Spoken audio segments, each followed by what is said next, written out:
Hello everybody, my name is Coolblue and I'm bringing out this video of me unboxing a board game, and today I'm going to be unboxing the third expansion in the Warfighter Vietnam series, and I'm mostly doing these videos because nobody else had these videos up. I think I might know why they didn't have these videos up, but I mean DVG can just be mad at me, but we're going to go ahead and start unboxing. It's going to be the third expansion here, the Australian Soldiers 1, number 1. I don't think there's also Australian Soldiers number 2, so it's silly that they named it number 1. We're going to get our background music started here before I forget, though, because you know I love my background music. All right, there we go. And yeah, let's continue. So we have here the Warfighter mini expansion. Just a little deck of cards here, 56 cards. We'll open this up. Get the shrink wrap open. And for prosperity reasons, we will go ahead and read our back of the box. So this one says, New Allies! This Warfighter Vietnam expansion adds 56 cards to your arsenal. This expansion gives you new soldiers, weapons, equipment, skills, missions, locations, and objectives. No special rules needed. No special rules needed. Just add these cards to your game. You must have the Vietnam Core game. I should say to play, but I guess saving space. All right. So this one is going to be the Australian soldiers, just some allies that we have. And yeah, let's go ahead and open this up. Now, I will be doing the same thing I did with all my other ones, which is essentially, I'm going to sleeve all these cards first and yap about something. So, continuing on with some other conversations I was having about the model that this has been following. I'm still, I don't know, the more I think about it, and if you're watching these videos back to back to back, it'll probably sound like a stream of consciousness, and that's really what it is. But I'm really annoyed at just kind of the idea, the idea that there's a core game released for the Warfighter series, and this seems to be a pattern for DVG, so I'm personally kind of against having endless expansions. I don't like living card games personally. I try to avoid them, and I hope that I can not have the game acquisition syndrome or the gas. That'll keep me going on trying to buy all the things for a game to have all the game. But I think it's quite absurd that there's like a base game released and then there's 12 expansions released immediately. I feel like if it's a base game release and there's 12 expansions released over the course of like maybe 2 or 3 years, okay, that feels better. But just to have it all immediately implies that, you know, you kind of knew what you already had, knew what you wanted to have released, and then you just kind of cut them up into different mini expansions. I'm mostly saying all this because I have some strong feelings about, like, you know, just endless expansions personally, and I have no specific shade for DVG as a company, although people have complaints regarding like shipping and stuff, but my experience with that is pretty limited since my first DVG game was Warfighter, so I can't speak further than that because I'm only just dipping my toe into the war game side of the board game hobby. But what I'm also trying to say is that just that model of like it's the same thing of like when a video game is released and they have like, you know, 3 expansions on day 1, and it's like just put the expansions in the game, just like put the games in the bag, little bro. Like why are we splitting this up in different pieces? And normally that wouldn't be a big issue, especially if things are fairly priced or priced in a reasonable way. But for DVG's Warfighter series games, I think all their mini expansions are $25 a piece, which is absurd in my opinion because there's 12 of them.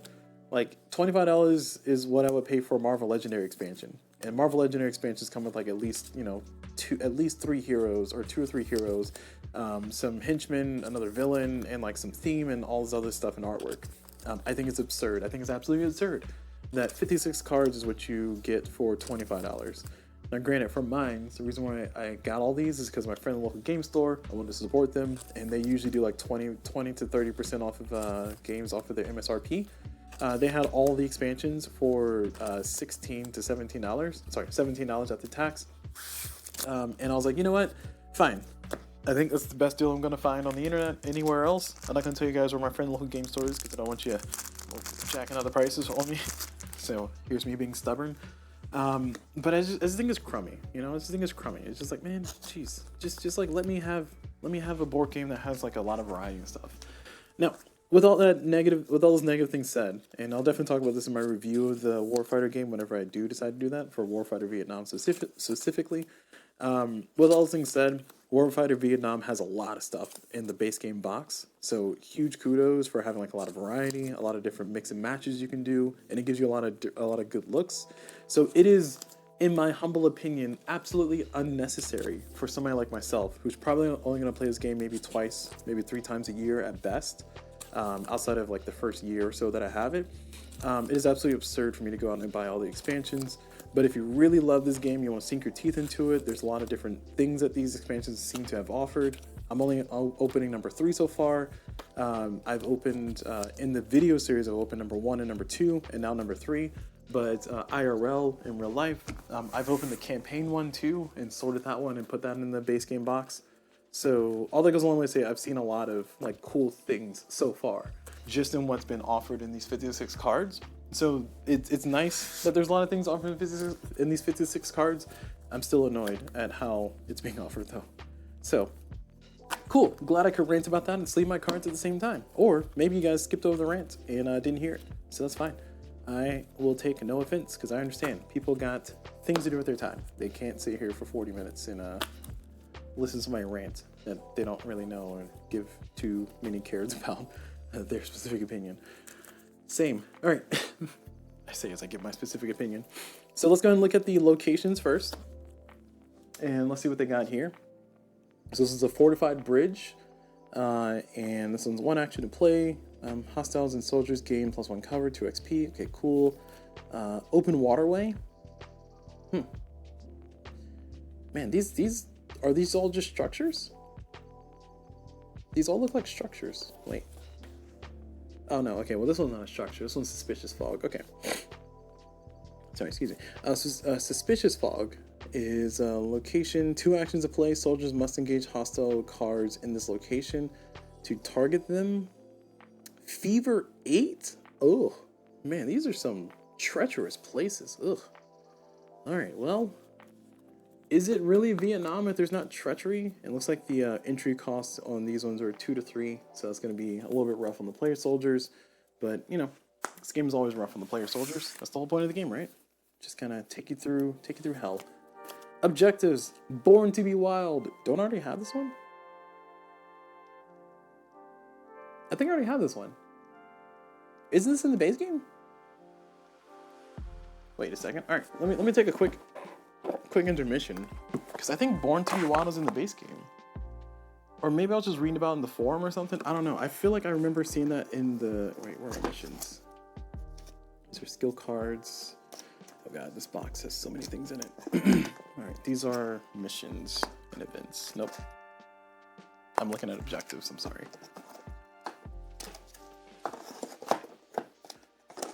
Sorry, I'm just off screen scurrying through my box of stuff here. Locations. Oh no. Yeah. I'm gonna need some kind of organization system. This is clearly taking a minute. Alright, here we go. Objectives. Found them. Alright, here's my objective cards here for the base game. I'm using the Cube for Me storage containers if you're wondering what those are.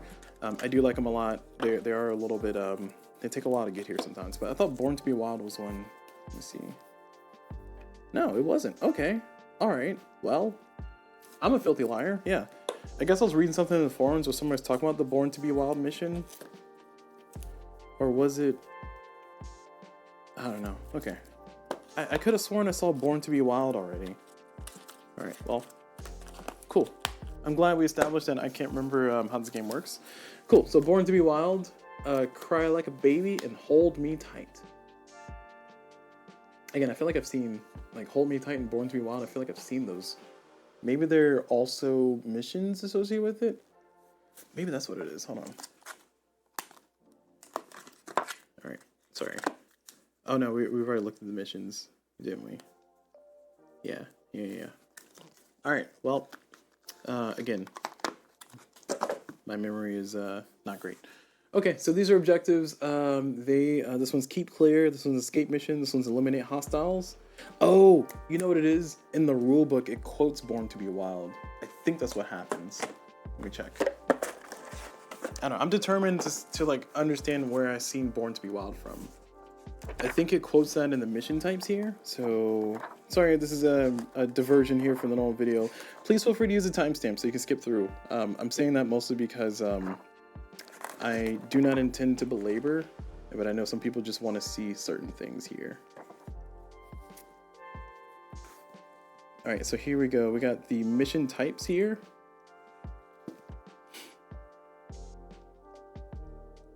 And I don't see it, so I can't point to it. Oh, okay, so we got some mission names here. So these are escort missions, rescue missions, hold action missions. Over here on the left-hand side.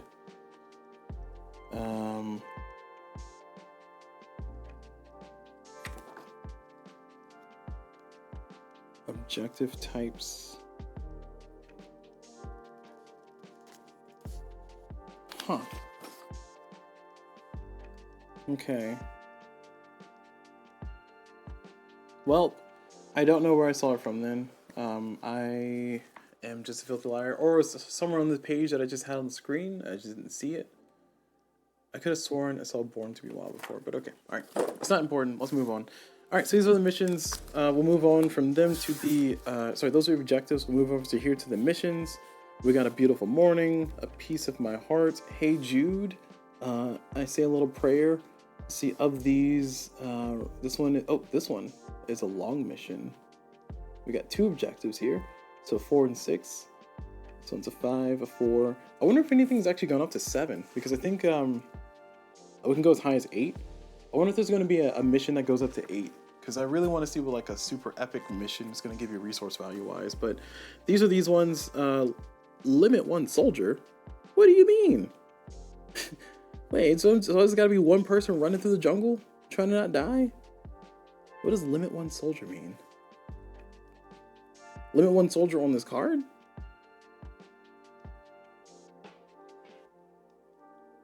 I mean, it only gives you resource value 24, so I think limit 1 soldier means like limit 1 soldier. Like you don't get an MPS, you don't get a squad soldier, you don't get an MPS, it's just a player soldier and that's it. That is... I'm interested in to try to play this one as soon as I'm done with all this. As soon as I'm like done streaming here, I'm probably gonna try this one out to see what all the hubbub's about, because that seems wild. Just one person walking down the street, walking in through the jungles, trying to not die. All right. Equipment, skill cards, and weapon cards. I'm gonna go through those pretty quickly as usual. More binoculars. I think this is like a 3rd time getting binoculars, so they must really want you to use binoculars so you can do search for different enemies, so you can get those kill counts. Oh, I didn't see the body count here. 41? Oof. Goodness gracious. I mean, well, 2 objectives, but still, 41 is a lot. Ugh. And you gotta survive? Man. But body count of 7, and you're limited to 1 soldier, that's leading... And so resources 24, body count 7, limit 1 soldier. That's leading me to believe that you literally only get 1 soldier to walk through the entire mission. Again, I'm interested to see how this one works.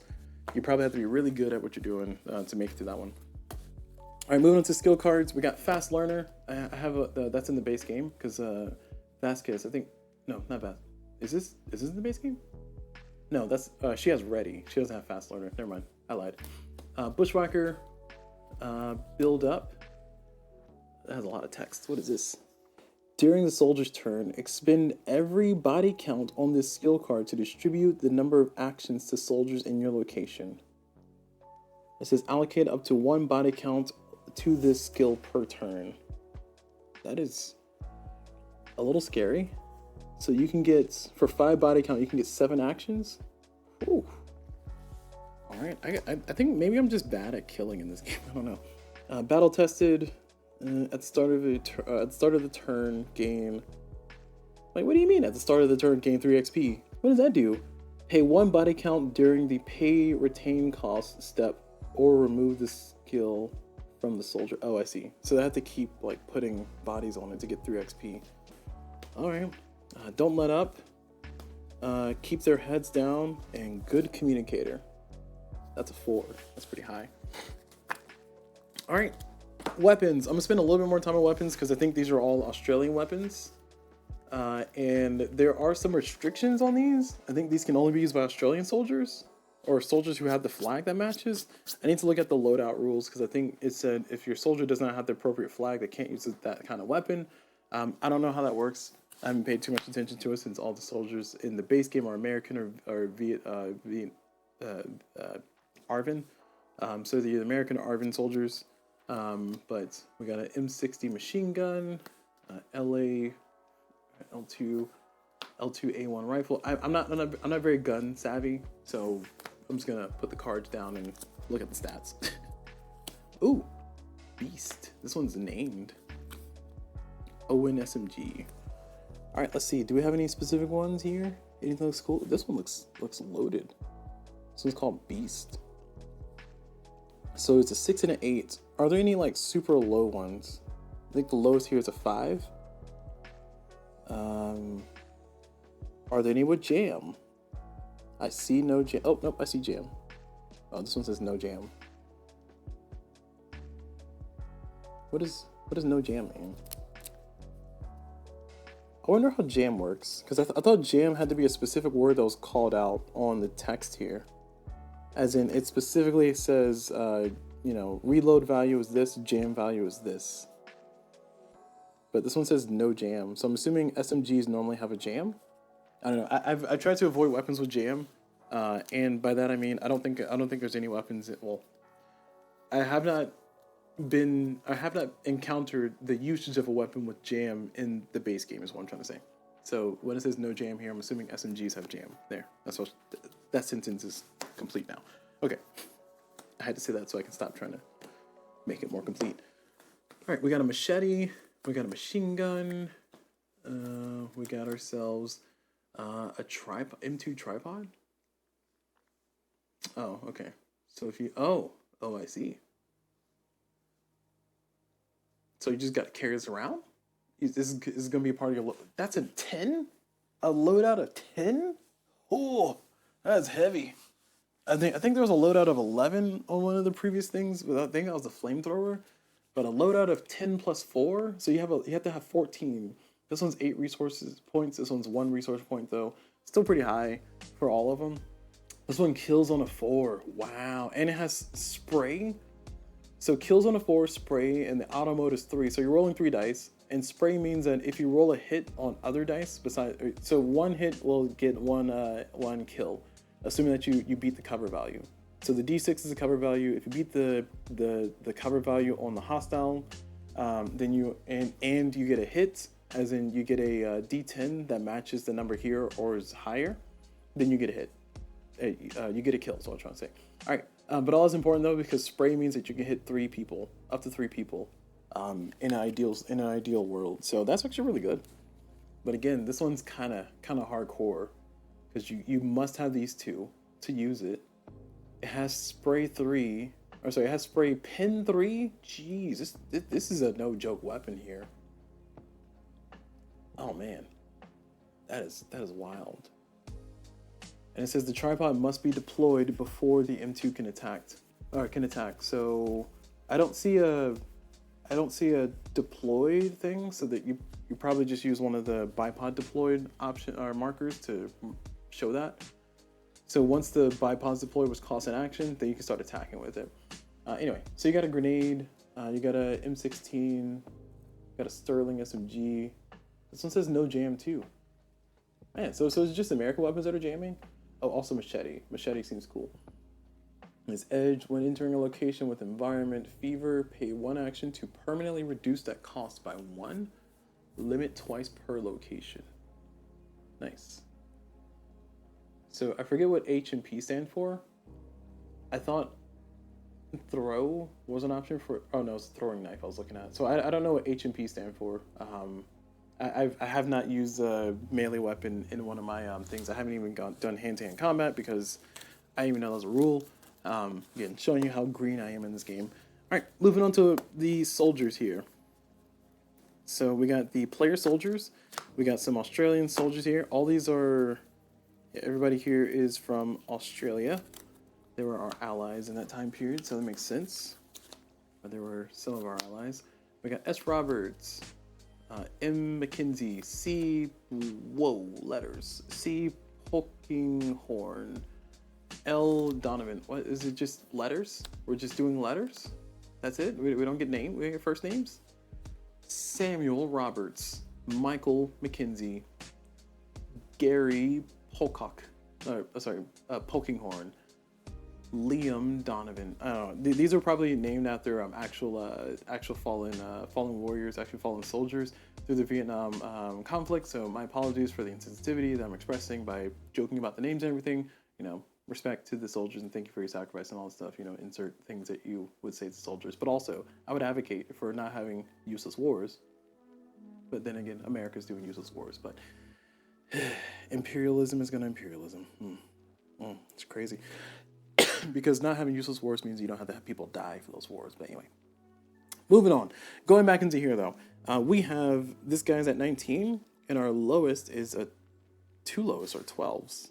So he has a Sterling SMG and automatic rifleman. Ooh, I know that keyword. You have to have a person who has that keyword to use it. I don't know what it does, but I think it makes them more efficient or makes them better at using the rifles. He has health 6, loadout 9. So loadout 9 is not great. Who can actually? I just want to see who can actually carry this daggone machine gun, because you need a loadout of 14. So the only person who does anybody start with it? Nobody starts with it. I'm not seeing anybody start with it. Maybe one of the MPSs or the squad soldiers start with it, but yeah, none of the player soldiers start with the machine gun here. And the only person who really has the loadout for it, or the only people who do, are these two. He barely has it. As in, he has a loadout of 14 to add stuff. Now, I also need to check, because the resource points, I know that these don't count for resource points, the grenades and the battle fatigue, because that's all summed up here. But I don't know if the grenades would count for the loadout. So I need to double check that rule. I'm assuming no, as in addition to what they're already carrying, you also have 14 loadout to use. I will double check that. That's going to be, again, there's a lot of tiny rules in this game that really just cross you up, cause problems. And if you mess up just like a tiny rule, it might really impact how your game could have turned out or did turn out. All right, continuing on, we got team soldiers. Oh, we didn't have team soldiers last time. We had team soldiers, MPSs, and squad soldiers. So team soldiers, let's see them. All right, so we got P. Madison, H. Patel, we got F. Anderson, and C. Harrington. All right, so they have no action cards, of course, because they're team soldiers. Team soldiers don't have action cards. I think you can just load them out with weapons and stuff. That's their main thing. I've never used a team soldier. I probably should, but I've never used a team soldier in my playthroughs. So I think maybe their thing is they're able to carry a bunch of equipment. They're kind of like equipment mules type situation. This guy's a loadout of 16, so I think he might be the guy. Let's see. He starts with the M60 machine gun. That's not the M2. Nope. Okay. I'm trying to see if there's any soldier that starts with the M2, because if they do, that's gonna be really cool. Ooh, that's Corpsman. Nice. Sorry, not Corpsman. Cordman. Jeez. Shows you how much I know about the military, huh? All right, MPS soldiers. For the MPS soldiers, we got C. Terry, D. Don, A. Danny, L. Naren, and Dingo Scott. So let's see, the high and the low, we'll look at them again. So the high here is 18, the low here is 8. So we got L. Naren here, M16, 1 body count, 2 actions, that's not terrible. And then this guy, Mr. Terry, thinks he's cool with his 4 actions. Does anybody have... He starts with the Beast, which is nice. He starts with the ON SMG, and so does he. Nobody has the M2. I'm looking for the M2 holder. But before I continue, though, I do see some really good travel values from these two. That's pretty nice. Because I got 3s. That's really good for them to just walk around and explore for you. Usually in missions, though, you need everybody to move along as a group. If you split the party, you'll have a bad time. That's what I found out. Maybe it's the wrong lesson learned. Maybe it's just get good at dice rolling. But We live and we learn, right? All right, here are the squad soldiers. So again, I'm trying to see. So nobody just naturally carries it. That's disappointing. I was really hoping that somebody just naturally carries the M2, but that is not the case. Sad. All right, so the highs and lows here. So for the high, we have 14. The low, we have 5. Everybody else in the middle still counts, of course, and they still matter. But I just want to point out the highs and lows because otherwise I'll be here all day for the unboxing. So we got the low here. He has 2 actions, 0 range kill. And for the high here, 4 actions, wild. And he can shoot at range. It looks like he's way better at shooting far away. So he's a sniper. Because the closer he gets, the worse he gets at shooting. So he's pretty good at killing far away. So that's nice to know. And he has upbeat mindset. Was that a one that we got here? Must be in the base game. All right, cool. So that's gonna be it for all the soldiers. There are no other cards that we have not already looked at, so we are all done for this one. So that is gonna be it for the Australian Warfighter pack here. This is gonna be Warfighter Vietnam Expansion 3. It's gonna be Australian Soldiers number 1. Again, I don't think there was a number 2 in the listing that I saw. Maybe there is and I just missed it. But I would like to see, more of our allies show up. That'd be really cool. So that's going to be it for this video, though. Hopefully this is informative. Hopefully you all enjoyed it. And hopefully this is useful for you to know if you want this expansion or not. I think for that M2 alone, this seems like a really cool expansion. But then again, I'm very bad at this game. So I hope to get better. All right. So thank you all very much for watching. Hope you all enjoyed it. And as always, I will see you all whenever.